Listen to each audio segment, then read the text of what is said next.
denied service at a Utah bar, he says, because of his race. Tonight, that customer is taking legal action. News specialist Ashley Moser has been following this story for the past 2 days. Ashley, tonight you spoke to his lawyer. What's their next step? Well, Deanie, Frank, Maya, and his friend, they actually were in Willie's bar just a couple of minutes. They walked in, they showed their IDs to the bartender, and were told it was company policy that they could not serve Polynesians.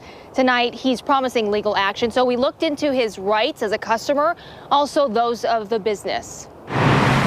This is 2016, and we should know that we don't discriminate against people based on race. Frank Maya's lawyer, Dustin Lance, says they've got a case.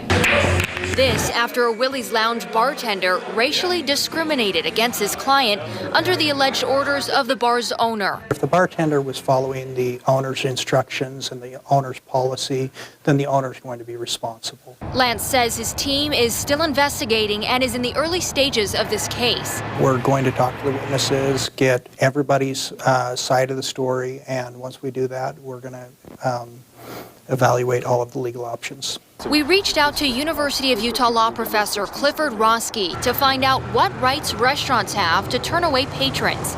He says they can generally refuse service to anyone they want, but there are some exceptions. This is known as a public accommodations law, and it says you can refuse service to anyone, but not because of their race, their ancestry, their national origin, their sex, or their religion. He says Maya and his friend have the option of filing a complaint with the Attorney General, who can investigate whether the business practices racial discrimination. If it does, the restaurant can be ordered to close, and they can also sue privately for damages. Something Lance and his team are working towards. We're going to want to try to make sure that the behavior and these actions stop.